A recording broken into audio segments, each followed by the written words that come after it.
Welcome into Black and Gold Insider. You get the idea of the show in the title, but I'll spell it out for you. This is where we get to know the members of the Black and Gold a little bit better. I am Max Bretos, and we're thrilled to be joined by LAFC2 goalkeeper Cabral Carter, who has a was that the opening wave right out of the jump? Little opening wave.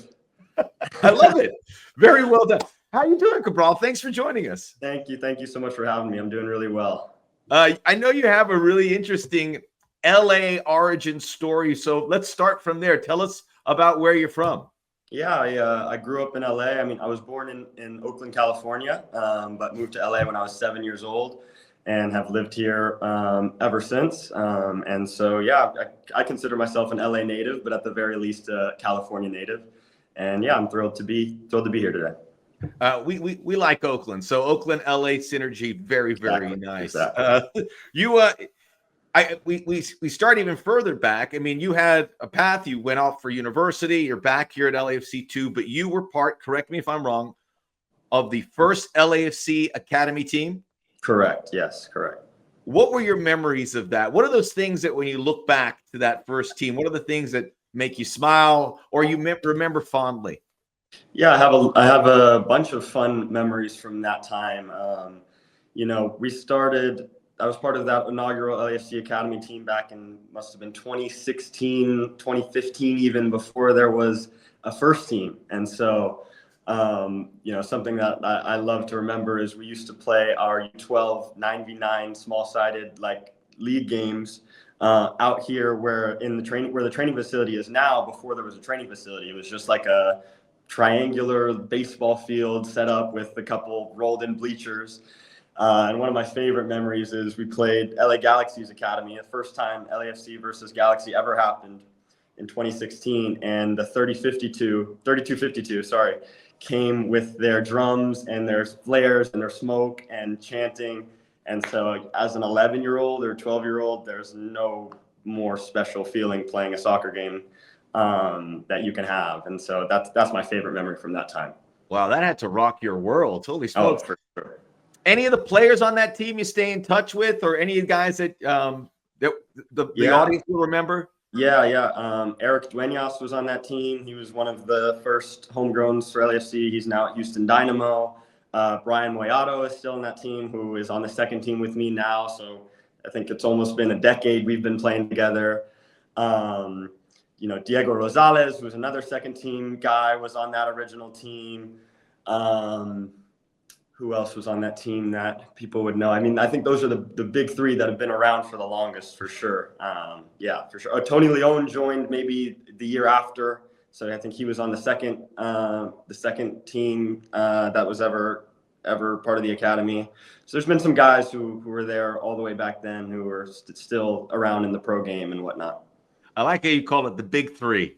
Yeah. What does it mean to you to play for your hometown team? Because this is still all very new. Right. Soccer in the city is pretty new, but to be able for that to have some equity and for you to have that crest on your chest.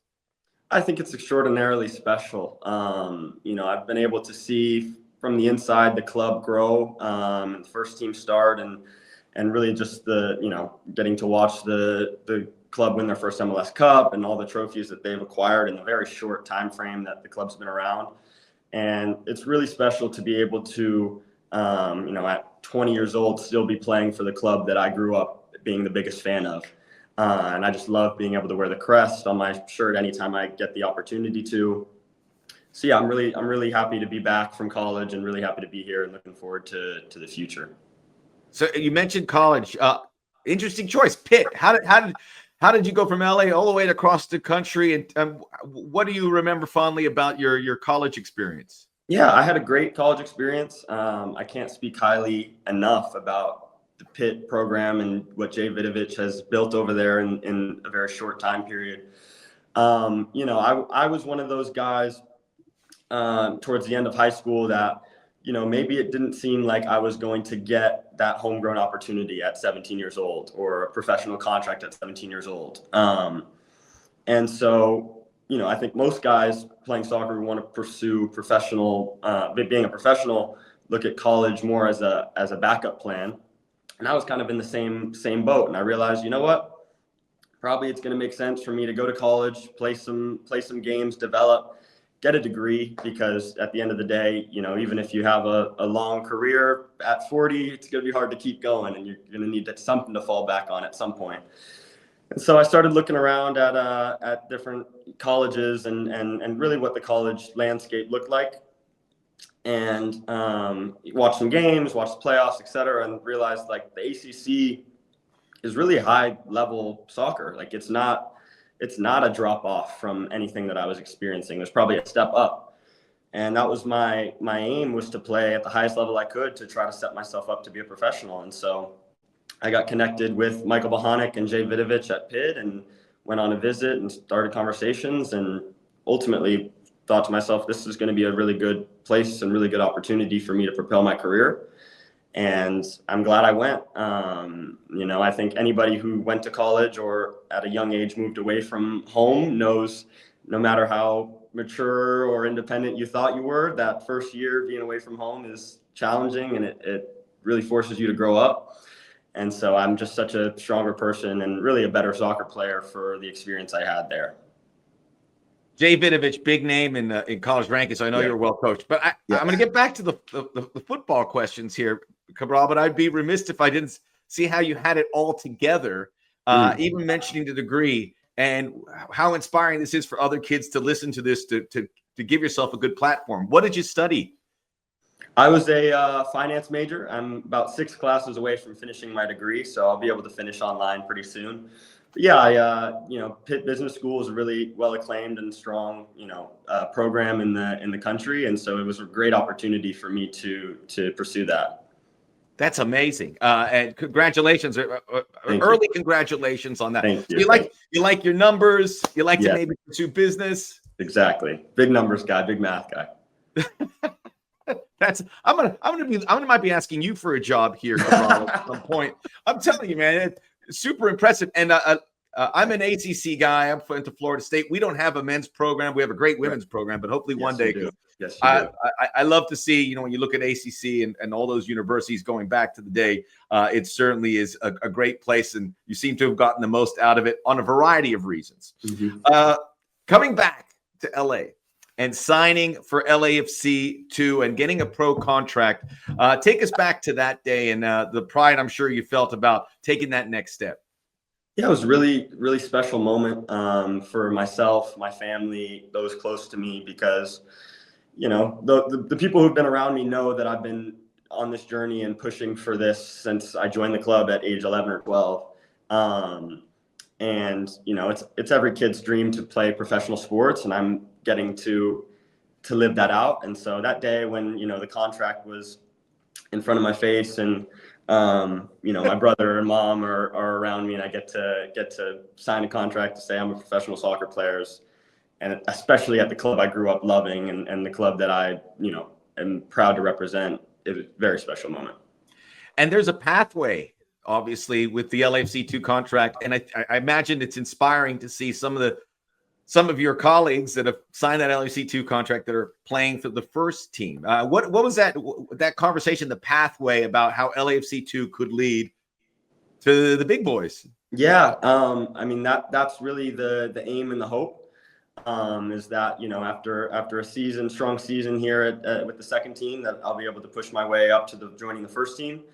And, you know, I think one of the guys I mentioned who's been an incredible inspiration for me for many years now, Eric Duenas, who, you know, signed a homegrown contract at 15 years old, 16 years old, and, you know, just moved on is at Houston Dynamo, but getting consistent MLS minutes. That's a guy who's hugely inspirational for me. Nathan Ordaz, a guy who I played with for a very long time, who, you know, is getting consistent minutes with the first team here at LAFC and played many second team games, and really, you know, is a staple of what the pathway is. He's a guy who I, you know, talk to at the facility every day, and is a really strong inspiration and good friend of mine. You know, that's what I'm trying to follow in those guys' footsteps. And, you know, I had a different pathway because I went to college. You know, I've been, you know, I played a little bit at Real SoCal. Like I've been around a little bit. I wasn't just a strictly LAFC academy, straight to LAFC second team, straight to first team that wasn't my pathway. But I'm kind of proof that, you know, you can go to college, you can have a different pathway than what's normal and still make it. That's what I'm hoping to be an inspiration to others for. Woof, we got to a fantastic start there. And it's not a start. You've been going at this for a while. I mean, you're Exactly. a young man, and you've been going at it for a while, and the path continues. Training with LAFC, the first team, that has to be a kick in the trousers, I'm sure. And Hugo Lloris, my friend. Dude, doesn't get better. How have those interactions have been? It's really special. You know, I mean, it's hard to put into words how cool it is to get to train with these guys on the first team. You know, like I said, I've been part of the club since before there was a training facility. I remember when the stadium was a construction site and hard hat area. Yeah, they literally a big parking lot of dirt, and they put the stone slab in the middle and let people put their handprints in the middle of the field. Like, I have my handprint in the middle of the field, so for me to get to show up, you know, in the morning and walk in and say hi to guys like Hugo Lloris and Olivier Giroud and, you know, train with them, it's unbelievably special. And I think really I've learned, even in the short amount of time I've been able to train with them, I've learned so much from how much experience they have. And, you know, they're obviously at such a high level of the sport. So it's really made a big difference and a big jump in my game. A piece of advice that you keep in your pocket that whomever, Hugo or Olivier or Steve Cherundolo has given you that you cherish? Yeah, I think the biggest one for me so far that's been cool and interesting is speaking with Hugo and watching him in the way he takes care of his body. You know, it's not a lot of professional soccer players are able to play, you know, through their 30s because it's very physically demanding. And I don't know yet for sure personally, but I'm assuming as you get older, it gets a little bit tougher. But, you know, getting to watch him take care of his body and the way he manages his training load and you know, his attention to detail in the gym and everything that he does to take care of his body, I've been kind of piecing it together and adding it to my routine. And I think if I start young, you know, that'll set me up for success because I hope to have a career as long as his and as successful as his. So I know I could speak on their behalf that as thrilling it is for you, I know that it's a thrill for them to pass that on. You know, I talk to them all the time, and it's great to see that synergy all together. And who knows? I mean, these guys are playing longer and longer. Before too long, we talk in the 3 years, you guys will be playing into your 40s. I mean, for me, that sounds like a great hope. I want to play as long as I can. Keep the young kids at bay. I'm going to play another year or two. You guys have a huge opportunity. You were given a huge opportunity in 2025 about the fact that LAFC2 gets to defend the Open Cup that was won by LAFC. When did you get that news? How was that passed along, and what did it do to you mentally about how you prepare for this season with this interesting little caveat involved? Yeah. You know, I think we found out early in preseason in January that we were going to be able to play Open Cup.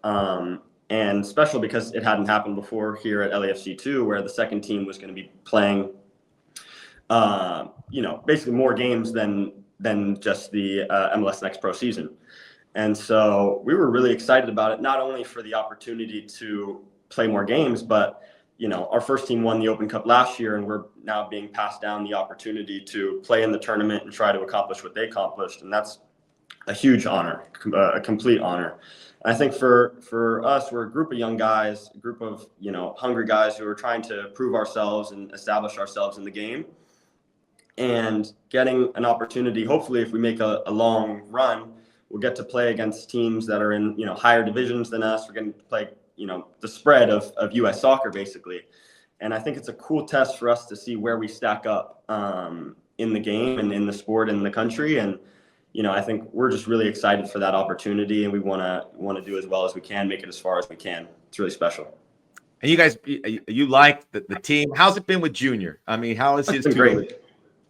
It's been great. You know, I have a lot of respect for him. He has a great attention to detail. And, you know, he has a hard job. He not only has to try to win as many games as he can, but he's also, you know, trying to push on these young guys, push them through, push them to the first team, push academy kids into the second team. And so, you know, he has a very determined and specific attention to detail, and the way he teaches and explains the game and explains what the first team expects and what the differences are between the levels of play. Like, he's really got a good grasp of the game, and I'm learning a lot from him. I'm going to clip that off and send it to him, because I think brownie points, right? Well, but it's so true. And not only he has to do all of that, as well as maintain the LAFC2 to look like LAFC. And, you know, that's a lot on his plate. And it's great to see the players acknowledge that. It's great chatting with you, Cabral. I got one last thing, because you went to Loyola High School, which has to be mentioned, is just above BMO Stadium. Do you ever stop to think about that pathway, the straight shot from high school, and now where BMO is, where you hope to play one day? Just, you know, I don't know, a short drive. Yeah, I know it's special. I loved Loyola High School. It was cool getting to spend a lot of time in the Pico Union area, you know, right there in LA. I think I have, because of that experience, a good grasp of really what it means to be, you know, from LA, and it's special, man. I hope one day to make my debut and play for the first team in BMO, you know, right there where I was going to high school, where I was making the drive. Like, I've got hopes and dreams and a cool story, I think. So it's great. Yeah, you do. Yeah. Thank you. The LAFC supporter base, I think, are going to be pulling for you even more, and love this story from the academy to Loyola to LAFC2 and LAFC in his future. Cabral Carter, thanks for joining us, man. It's been great to talk with you, and best of luck with the degree and everything else on the football field. Thank you so much for having me. I appreciate it. Excellent. Cabral Carter joining us here on Black and Gold Insider. Again, this is where you get to know the players of our club on a more intimate basis. We'll be back again next week. Until then, this is Max Bretos saying, let's go Black and Gold.